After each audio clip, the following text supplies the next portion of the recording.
City. Nakalitan si Presidente Aquino kagahapon dihang gipahibalo ni Davao Oriental Governor Corazon Malanyaon nga daghan pang barangay sa tulo ka lungsod sa probinsya ang walay kuryente sukad pag-igo sa bagyong Pablo sa dapit ni atong December 2012. Gisaad sa Presidente nga mahatagan gilayon kini og dinaliang aksyon sa mga hingtungdang ahensya. Si Bente Shorna sa report. Sa pagbisita kagahapon ni Presidente Benigno Aquino sa lungsod sa Catiel, Davao Oriental, ipahibalo ang Presidente sa mga nahimot sa kagamhanan human sa bagyong Pablo pinaagi sa report ni Gobernador Corazon Malanyaon. Apan nagkuratan ng Presidente sa dehang gitahon ni Gobernador Malanyaon nga daghan pang barangay sa lalawigan ng walay kuryente sa kadmigo ang bagyong Pablo niadtong December 2012. Matod sa gobernador, 42 lang ka barangay sa mga lungsod sa Baganga, Catiel ug Buston ang adunay kuryente. Aduna pay 24 ka barangay nga wala pa mahatagig balik og kuryente sa Davao Oriental Electric Cooperative tungod sa problema sa panalapi. Wala kini palabya sa Presidente kinsa daling nanawag sa mga hintungdang ahensya aron masusi nganong nahitabo kini. Gipasaligan sa Presidente ang mga mulupyo sa Davao Oriental sa dinaliang aksyon.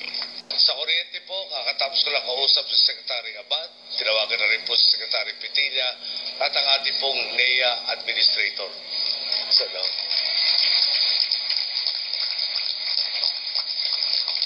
Tinawagan ko dahil ako'y nagulat na bakit meron pa palang lugar dito na hindi na ibabalik ang kuryente. No? Tapos ang sagot sa akin ay meron ako pending request ang NEA. Sagot ng DPM, wala ho sa amin yung request. Tinatanong ko ngayon ng DOE, nasan ba talaga yung request na yan? Buti pa, sa tagal ng beses kong tinanong sa inyo to, bago ako umalis sa Catiel, kailangan ko na sagot na matino at maayos.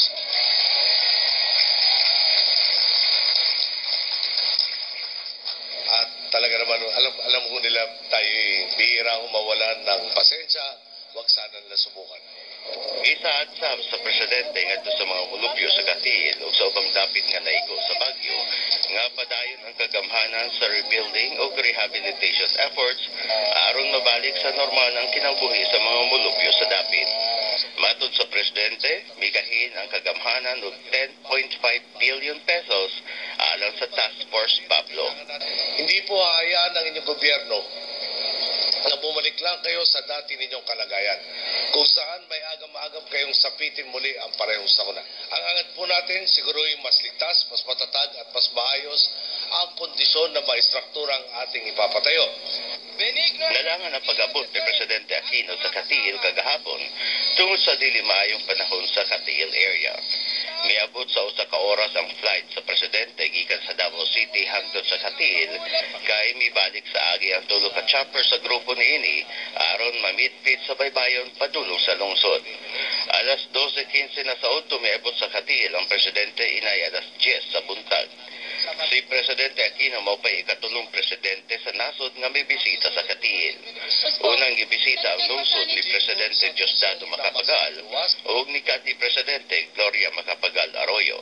Si kanhi Presidente Joseph Estrada nakabisita sa Catiel apan isip Vice Presidente pa sa nasod. Bente Shorna, Sol.